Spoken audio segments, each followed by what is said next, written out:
السلام علیکم ورحمۃ اللہ وبرکاتہ۔ محترم بزرگوں، عزیز دوستوں، مفتی فیضان قاسمی صاحب نے شب گزاری بیان میں فرمایا، اللہ کے وعدے یقین اور اعمال کے ساتھ ہیں۔ آپ تمام حضرات اس بیان کو خوب دھیان اور توجہ کے ساتھ سنیں اور مزید بیانات کے لیے ہمارے چینل HS بیانات کلپس کو ضرور سبسکرائب کریں۔ اللہ تبارک تعالیٰ نے دنیا آخرت میں کامیابی اور ناکامی کے، عزت اور ذلت کے، ہلاکت اور بربادی کے، حفاظت اور ہلاکت کے جتنے وعدے اور جتنی وعیدیں اللہ تبارک تعالیٰ نے بیان فرمائی ہے، ان تمام وعدوں کا اور تمام وعیدوں کا تعلق دنیا کے اسباب کے ساتھ ہے۔ توجہ سے بات سننا۔ اللہ تبارک تعالیٰ نے کامیابی کے، نجات کے، عزت کے، برکتوں کے، رحمت کے، حفاظت کے اور آخرت کے تمام نعمتوں کے جتنے وعدے اللہ تبارک تعالیٰ نے بیان فرمائے ہیں، ان کا کوئی تعلق دنیا کے اسباب کے ساتھ نہیں۔ اور اللہ تبارک تعالیٰ کی جانب سے جتنی وعیدیں نازل ہوئی ہے، ہلاکت کی، بے برکتی کی، دلوں میں پھٹن کی، مختلف قسم کے عذابات کی اور آخرت کے تمام سزاؤں کی جتنی وعیدیں اللہ تبارک تعالیٰ نے ارشاد فرمائی ہے، ان کا کوئی تعلق دنیا کے اسباب کے ساتھ، اسباب کی کمی کے ساتھ، چیزوں اور نقشوں کے نہ ہونے کے ساتھ، حکومت اور دولت کے نہ ہونے کے ساتھ اس کا کوئی تعلق نہیں۔ اچھی طرح بات سمجھنا چاہیے۔ اللہ تبارک تعالیٰ کا کوئی وعدہ اسباب کی بنیاد پہ پورا نہیں ہوتا ہے، اور اللہ تبارک تعالیٰ کی جانب سے کوئی عذاب اسباب کی کمی کی بنیاد پہ نازل نہیں ہوتے۔ کسی نعمت کا تعلق اسباب کی کثرت کے ساتھ نہیں ہے، اور کسی عذاب کا تعلق اسباب کی قلت کے ساتھ نہیں ہے۔ توجہ سے بات سنو۔ کسی نعمت کا تعلق اسباب کی کثرت کے ساتھ نہیں ہے، اور کسی عذاب کا تعلق اسباب کی قلت کے ساتھ نہیں ہے۔ دنیا کے اسباب اور ہمارے نقشے اور شکلیں اللہ تبارک تعالیٰ کے یہاں اتنی بے قیمت ہے کہ جب سے اللہ تبارک تعالیٰ نے اسباب کو بنایا ہے، کبھی بھی اللہ تبارک تعالیٰ دنیا کے اسباب کو محبت کی نگاہ سے کبھی نہیں دیکھتے۔ توجہ سے بات سنو۔ دنیا کے اسباب اللہ تبارک تعالیٰ کی اتنی بے قیمت ہے، جب سے اللہ نے دنیا کو بنایا ہے، کبھی بھی اللہ تبارک تعالیٰ دنیا کے اسباب کو، دنیا کی شکلوں کو محبت اور عظمت کی نگاہ سے نہیں دیکھتی۔ اللہ تبارک تعالیٰ ہر سیکنڈ، ہر آن، ہر لمحہ اپنی ہر مخلوق کی طرف اور دنیا کے ہر سبب کی طرف متوجہ ہیں، لیکن اللہ تبارک تعالیٰ کی توجہ دنیا کے اسباب کی طرف غضب و لعنت کے ساتھ ہوتی ہے۔ کیسے ہوتی ہے؟ غضب و لعنت کے ساتھ۔ دنیا کے اسباب کی طرف اللہ تبارک تعالیٰ کی توجہ غضب و لعنت کے ساتھ ہوتی ہے۔ جو دنیا اللہ تبارک تعالیٰ کے ملعون ہے، اور جس دنیا پہ اللہ تبارک تعالیٰ کا غضب اور غصہ نازل ہو رہا ہے، اس دنیا کی بنیاد پہ اللہ تبارک تعالیٰ کا کوئی وعدہ کیسے پورا ہو؟ جو دنیا اللہ تبارک تعالیٰ کے ملعون ہے، نبی کریم صلی اللہ علیہ وسلم کا ارشاد ہے، الدنیا ملعونہ، دنیا کے اسباب پہ ہر سیکنڈ اللہ کی جانب سے لعنتیں برستی۔ جو دنیا اللہ تبارک تعالیٰ کے یہاں ملعون ہے، جس دنیا پہ اللہ تبارک تعالیٰ کی جانب سے لعنتیں برستی ہے، وہ دنیا اللہ تبارک تعالیٰ کی نعمتوں کی بنیاد کیسے ہو سکتی؟ کتنا بڑا دھوکہ ہے اور کتنی بڑی نادانی ہے اس زمانے کے مسلمان کی۔ وہ اللہ تبارک تعالیٰ کی نعمتیں حاصل کرنے کے لیے، اللہ تبارک تعالیٰ سے کامیابی حاصل کرنے کے لیے، اللہ تبارک تعالیٰ کے وعدے اپنے حق میں پورا کرانے کے لیے اس دنیا کے اسباب کو بنیاد سمجھ رہا ہے، جس دنیا کے اسباب پر ہر سیکنڈ اللہ کی جانب سے غضب و لعنت برسے۔ اجے کچھ غور تو کرو باتوں پر۔ کتنی بڑی نادانی ہے مسلمان کی۔ اللہ تبارک تعالیٰ سے کامیابی لینے کے لیے، نجات دینے کے لیے، اللہ تبارک تعالیٰ کے وعدے اپنے حق میں پورا کرانے کے لیے اس دنیا کے اسباب کو جمع کرنے کی فکر کر رہا ہے، جن اسباب پہ ہر سیکنڈ اللہ کی جانب سے غضب و لعنت برسے۔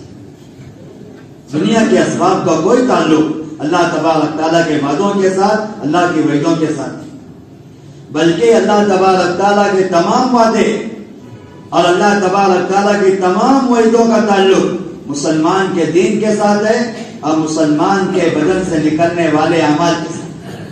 اللہ تبارک تعالیٰ کے تمام وعدوں کا تعلق مسلمان کے دین کے ساتھ ہے، مسلمان کے اعمال کے ساتھ ہے، اور اللہ تبارک تعالیٰ کے تمام وعیدوں کا تعلق مسلمان کے بدن سے نکلنے والے غلط اعمال کے ساتھ ہے۔ دیکھو میں آپ سے ایک بات کر سکتا ہوں، توجہ سے بات سنیں۔ اس زمانے کے اندر مسلمانوں کا ایک دھوکہ ہے، لوگ یہ سمجھتے ہیں اللہ تبارک تعالیٰ کے وعدے انبیاء کے ذات کے ساتھ مخصوص تھے۔ لوگ یہ سمجھتے ہیں اللہ تبارک تعالیٰ کے وعدے انبیاء کے ذات کے ساتھ مخصوص تھے، انبیاء کے زمانوں کے ساتھ خاص تھے، انبیاء کے علاقوں کے ساتھ خاص تھے۔ اب ہم میں سے کوئی نبی نہیں ہے، ہم میں کوئی صحابی نہیں ہے، ہم میں کوئی ولی نہیں ہے، تو اللہ تبارک تعالیٰ کے وعدے ہمارے حق میں پورے نہیں ہو سکتے۔ مزید بیانات کے لیے HS بیانات کلپس کو سبسکرائب کریں۔ یہ بڑا دھوکہ اس زمانے کے مسلمانوں کو لگا ہے۔ اس دھوکے کی وجہ سے مسلمان اللہ کی مدد سے مایوس ہو چکا ہے، اللہ کی مدد سے نا امید ہو چکا ہے۔ اور سنو غور سے بات، اس نا امیدی نے مسلمان کو یہاں تک پہنچا دیا جس طرح دنیا کی قومیں اپنے کامیابی حاصل کرنے کے لیے جن طریقوں کو اختیار کر رہی ہے، جب تک مسلمان وہی طریقے اختیار نہیں کرے گا مسلمان دنیا میں کامیاب نہیں ہوگا۔ توجہ سے بات سننا۔ اس لیے مسلمان اپنی کمائیوں کے طریقوں میں حرام اختیار کر رہا ہے، اپنے حفاظت کے ہتھیار میں مسلمان حرام اختیار کر رہا ہے، اپنے مسائل کو حل کرنے کے لیے مسلمان اسی طرح حرام اختیار کر رہا ہے جس طرح دنیا کی اور دوسری قومیں اپنی کمائیوں کے طریقوں میں حرام اختیار کر رہی ہے۔ کیوں؟ اس لیے کہ مسلمان نے یہ سمجھ لیا اللہ تبارک تعالیٰ کے وعدے انبیاء کی ذات کے ساتھ، صحابہ کی ذات کے ساتھ، اولیاء کرام کے ساتھ، ان کے زمانوں کے ساتھ، ان کے علاقوں کے ساتھ مخصوص تھے۔ ہم میں کوئی نبی نہیں ہے، کوئی صحابی نہیں ہے، کوئی ولی نہیں ہے، اس لیے ہمارے حق میں یہ وعدہ پورا نہیں ہو سکتا ہے۔ اب ہمیں اپنے مسائل کو حل کرنے کے لیے وہی طریقہ اختیار کرنا پڑے گا جو طریقہ دنیا کی قومیں اختیار کریں۔ اس سوچ نے مسلمان کو دین سے انتہائی دور کر دیا۔ دین کا تصور اس زمانے میں مسلمان کے لیے ایک برکت کی، ایک ثواب کی چیز بن کر رہ گیا۔ اس دین سے مسائل حل ہوں گے، اس دین سے مشکلات دور ہوگی، اس دین کی بنیاد پہ دنیا آخرت میں کامیابی ہوگی، یہ چیز مسلمان کے یقین سے نکل۔ حالانکہ میرے دوستوں یہ بات اچھی طرح سمجھنا چاہیے، اللہ تبارک تعالیٰ کے جتنے وعدے ہیں دنیا آخرت میں، ان وعدوں کا تعلق کسی کی ذات کے ساتھ، کسی علاقے کے ساتھ، کسی زمانے کے ساتھ مخصوص نہیں ہے۔ اللہ تبارک تعالیٰ کے وعدے یقین اور عمل کی بنیاد پر، اللہ تبارک تعالیٰ کے وعدے یقین اور عمل کی بنیاد پر۔ اللہ تبارک تعالیٰ کا صاف اعلان ہے، اِنَّا لَنَنصُرُ رُسُلَنَا وَالَّذِينَ آمَنُوا فِي الْحَيَاةِ الدُّنْيَا وَيَوْمَ يَقُومُ الْأَشْهَادُ۔ اللہ تبارک تعالیٰ کا صاف اعلان ہے، ہم مدد کرتے ہی چلے جائیں گے نبیوں کی، ایمان والوں کی۔ جو مدد کا وعدہ اللہ تبارک تعالیٰ نے انبیاء کے ساتھ کیا ہے، وہی مدد کا وعدہ اللہ تبارک تعالیٰ کا ایمان والوں کے ساتھ ہے۔ جو مدد کا وعدہ اللہ تبارک تعالیٰ کا انبیاء کے ساتھ ہے، وہی مدد کا وعدہ اللہ تبارک تعالیٰ کا ایمان والوں کے ساتھ ہے۔ اور اگلی بات تو سنو، دنیا میں بھی مدد کا وعدہ ہے، آخرت میں بھی مدد کا وعدہ ہے۔ فی الحیات الدنیا ویوم یقوم الاشہاد، دنیا میں مدد کا وعدہ ہے اور آخرت میں مدد کا وعدہ ہے۔ مسلمان کے لیے سب سے بنیادی چیز اور سب سے یقینی چیز، سب سے بنیادی، سب سے اہم چیز ہر مسلمان کے لیے اپنی زندگی میں ان سارے اعمال کا اہتمام کرنا ہے، ان سارے ضابطوں کا اہتمام کرنا ہے جن ضابطوں کی بنیاد پر اللہ تبارک تعالیٰ کے وعدے مسلمانوں کے حق میں پورے ہوتے ہیں۔ دو ضابطے ہیں، اچھی طرح بات سننا، دو ضابطے ہیں اللہ تبارک تعالیٰ کے جن کی بنیاد پر اللہ تبارک تعالیٰ کی مدد ایمان والوں کے ساتھ آتی ہے۔ سب سے پہلا ضابطہ اللہ تبارک تعالیٰ کا اللہ کی ذات و صفات پر کامل یقین ہے۔ کیا ہے بولو؟ اللہ کی ذات و صفات پر کامل یقین، یہ اللہ سے مدد لینے کا سب سے بنیادی ضابطہ ہے۔ اللہ کی ذات و صفات کا کامل یقین یہ اللہ کی مدد کو حاصل کرنے کا سب سے بنیادی ضابطہ ہے۔ مسلمان کا یقین اللہ کی ذات پر، اس کی صفات پر، اس کی عظمت پر، اس کی بڑائی پر، اس کی طاقت اور قدرت پر جتنا کامل ہوگا، مسلمان اللہ کے غیر سے اتنا ہی بے نیاز ہوگا۔ سنو غور سے بات، مسلمان کا یقین اللہ کی ذات و صفات پر جتنا کامل ہوگا مسلمان اللہ کے غیر سے اتنا ہی بے نیاز ہوگا، اور مسلمان اللہ کے غیر سے جتنا بے نیاز ہوگا اتنا اللہ تبارک تعالیٰ کی مدد سے فائدہ ہوگا۔ اس زمانے کا مسلمان اس کے حق میں اللہ کے وعدے پورے نہیں ہو رہے ہیں۔ اس کی بڑی وجہ یہ ہے کہ مسلمان نے اپنے مسائل کو حل کرنے کے لیے، اپنی مشکلات کو دور کرنے کے لیے اللہ تبارک تعالیٰ کے ساتھ اللہ کے غیر کو شریک کیا۔ لوگ کہتے ہیں ہاں بھائی کرنے والی ذات اللہ کی ہے، لیکن مال بھی تو چاہیے۔ کرنے والی ذات اللہ کی ہے، حکومت بھی چاہیے۔ کرنے والی ذات اللہ کی ہے، انتظامیہ کو خوش کرنا پڑے۔ کرنے والی ذات اللہ کی ہے، دنیا کی قوموں کو اپنے ساتھ میں لے کر چلنا پڑے گا، دنیا کی قوموں کو اپنے ساتھ میں لے کر چلنا پڑے گا۔ مسلمان نے اپنے مسائل کو حل کرنے کے لیے اللہ تبارک تعالیٰ کے ساتھ اللہ کے غیر کو شریک کر لیا ہے، اس لیے بڑے بڑے اعمال کے ساتھ مسلمانوں کے حق میں اللہ کے وعدے پورے نہیں ہوتے۔ نماز پڑھ کے مسلمان کے حق میں اللہ کے وعدے پورے نہیں ہو رہے، صدقہ دے کر مسلمان کے حق میں اللہ کے وعدے پورے نہیں ہو رہے۔ اس کی بڑی وجہ یہ ہے کہ مسلمان نے اللہ تبارک تعالیٰ کی صفات میں اللہ کے غیر کو شریک کر دیا۔ لوگ کہتے ہیں کہ ہاں شافی مطلق اللہ کی ذات ہے، دوا کے بغیر شفا نہیں مل سکتی۔ حفیظ اللہ تبارک تعالیٰ کی صفت ہے، ہتھیار کے بغیر حفاظت نہیں ہو سکتی۔ رزاق اللہ تبارک تعالیٰ کی صفت ہے، تجارت اختیار کے بغیر رزق نہیں مل سکتا ہے۔ کام بنانے والی ذات اللہ تبارک تعالیٰ کی ہے، لیکن مال کے بغیر کام بن بھی سکتا ہے۔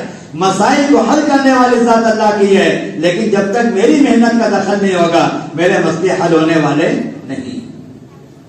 دیکھو توجہ سے بات سننا، عام طور پر ان باتوں کے مذاکرے ہوتے نہیں، اس لیے ان باتوں کا سننا مشکل ہوتا ہے، لوگوں کو ان باتوں کا سمجھنا مشکل ہوتا ہے۔ لیکن حقیقت یہ ہے میرے دوستوں، حقیقت یہ ہے جب تک ان باتوں کے مذاکرے ہمارے درمیان میں عام نہیں ہوں گے اور مسلمان اپنے مسائل کو حل کرنے کے لیے اللہ تبارک تعالیٰ کے غیر سے بے نیاز نہیں ہوگا، اللہ تبارک تعالیٰ کی ذات و صفات کا کامل یقین دلوں میں نہیں آئے گا، اللہ تبارک تعالیٰ کے وعدے مسلمان کے حق میں پورے نہیں ہوں۔ انبیاء کرام علیہ السلام نے اپنے زمانے میں اپنی امت کے ہر مسئلے کو حل کرنے کے لیے سب سے پہلے اپنے زمانے کے انسانوں کو اللہ کی ذات و صفات کی یقین کی جانب متوجہ کیا۔ ابراہیم علیہ السلام کا ایسا یقین ہے اللہ تبارک تعالیٰ کی ذات و صفات سے ہونے کا کہ اپنے مسئلے کو حل کرنے کے لیے کسی فرشتے کی مدد بھی قبول نہیں کی، اپنے مسئلے کو حل کرنے کی کسی فرشتے کی مدد قبول نہیں کی۔ جبرائیل علیہ السلام آئے، پہاڑوں کا فرشتہ آیا، ہواؤں کا فرشتہ آیا، پانی کا فرشتہ آیا، دہکتی ہوئی آگ سامنے ہے، دہکتی ہوئی آگ سامنے ہے، جلا کر راکھ کر دے گی۔ اتنی بڑی آگ دنیا نے دیکھی نہیں ہے، اتنے بڑے بڑے فرشتے مدد کرنے کے لیے آ رہے ہیں۔ ابراہیم علیہ السلام نے ایک سوال کیا کہ اللہ نے آپ کو میری مدد کے لیے بھیجا ہے؟ اللہ نے آپ کو میری مدد کے لیے بھیجا ہے؟ فرشتے کہنے لگے اللہ نے بھیجا نہیں ہے، لیکن ہم اجازت دے کر آئے۔ اللہ نے بھیجا نہیں ہے، ہم اجازت دے کر آئے۔ ابراہیم السلام کہنے لگے ہمیں آپ کی مدد کی کوئی ضرورت نہیں ہے۔ یقین کے کمال کی بنیاد پر مسلمان فرشتوں کی مدد کا انکار کر دیتا ہے۔ ابراہیم السلام فرشتوں کی مدد کا انکار کر رہے ہیں۔ اس زمانے کا مسلمان یقین میں اتنا کمزور ہو گیا، اتنا پیچھے ہو گیا، وہ اپنے مسائل کو حل کرنے کے لیے ان مشرکین و کفار سے مدد لینا چاہتا ہے جن پر ہر سیکنڈ اللہ کا غصہ نازل ہو رہا ہے۔ لوگ کہتے ہیں جب تک دنیا کی قوموں کو راضی نہیں کریں گے، دنیا کی قوموں کو منا نہیں لیں گے، ان کو اپنے ساتھ میں نہیں کریں گے، ہمارے مسئلے حل ہونے والے۔ ابراہیم السلام نے اپنے یقین کی بنیاد پر فرشتوں کی مدد کا انکار کر دیا، ہمیں آپ کی مدد کی کوئی حاجت نہیں۔ اللہ کی شان دیکھیے، ابراہیم علیہ السلام نے اپنے مسئلے کو حل کرنے کے لیے اللہ تبارک تعالیٰ کے کسی غیر سے مدد طلب نہیں کی۔ اللہ تبارک تعالیٰ نے ابراہیم علیہ السلام کو مدد کرنے کے لیے اپنے کسی غیر کو استعمال بھی نہیں کیا، نہ کسی فرشتے کو استعمال کیا، نہ ہوا کو استعمال کیا، نہ پانی کو استعمال کیا، نہ کسی دوسری مخلوق کو استعمال کیا۔ براہ راست اللہ نے آگ کو حکم دیا یا نار کونی بردم و سلام، اے آگ تو ٹھنڈی ہو جا۔ قیامت تک آنے والے مسلمانوں کے بات سمجھائی جا رہی ہے۔ مسلمان اللہ کے ذات و صفات کے یقین میں جتنا کامل ہوگا اللہ تبارک تعالیٰ کی مدد کا اتنا مستحق ہو۔ مسلمان اللہ تبارک تعالیٰ کی ذات صفات کے یقین میں جتنا کامل ہوگا اللہ تبارک تعالیٰ کی مدد میں اتنا مستحق ہوگا. یہ سب سے پہلی بنیاد. لیکن میرے دوستوں بزرگوں اللہ کی ذات صفات کے یقین میں کمال کیوں نہیں ہے؟ اس کی سب سے بڑی وجہ ہے اس زمانے کے مسلمان اللہ کی صفات کا تذکرہ نہیں کرتے. اس زمانے کے مسلمان اللہ کی صفات کا تذکرہ نہیں کرتے ہیں. ذکر اللہ کا کرتے ہیں, تذکرے اللہ کے غیر کے کرتے ہیں. ذکر اللہ کا کرتے ہیں, سبحان اللہ, الحمدللہ, لا الہ الا اللہ, اللہ اکبر, استغفر اللہ. قرآن شریف کی تلاوت ہے, استغفار کا اہتمام ہے, ذکر اللہ کا کریں گے لیکن تذکرے اللہ کے کر کے کریں. فلاں حکیم صحیح ہوتا ہے, فلاں ڈاکٹر یوں کرتا ہے, فلاں مانجا یوں کرے گا, فلاں انتظامیہ صحیح ہو جائے گا, فلاں یہ کرے گا, میری ذات سے ہوتا ہے. ذکر اللہ کا کرتے ہیں, تذکرے اللہ کے کر کے کرتے ہیں. حضرت نبی کریم صلی اللہ علیہ وسلم نے یہ اہتمام فرمایا تھا کہ مسجد کے اطراف میں رہنے والے جتنے مسلمان ہیں ان کو غفلت اور گناہوں کے ماحول سے نکال کر مسجد کے ماحول میں لائے, اور مسجد کے ماحول میں لا کر گھنٹوں ایک ایک مسلمان کو اللہ کی عظمت سمجھائے, اللہ کی بڑائی سمجھائے, اللہ کی طاقت سمجھائے, اللہ کی قدرت سمجھائے, اللہ کی ربوبیت سمجھائے. اللہ کرتے ہیں یہ سمجھایا, اللہ کے غیر سے کچھ نہیں ہوتا یہ سمجھایا. ان تذکروں کی وجہ سے مسلمان کے دلوں میں یقین کامل ہو, مسلمان کے دل میں یقین کامل ہو. جب تک غفلت کے ماحول سے نکل کر مخلوق کے تذکرے بند نہیں کریں گے, اپنا فارغ وقت مسجد میں نہیں دیں گے, اس وقت تک ایمان میں کمال نہیں ہو. ماشاء اللہ, مفتی صاحب نے بہت قیمتی باتیں ارشاد فرمائی ہیں. اللہ تعالی ہم تمام کو ان باتوں پر عمل کی توفیق عطا فرمائے. مزید بیانات کے لیے ہمارے چینل HS بیانات کلپس کو ضرور سبسکرائب کریں.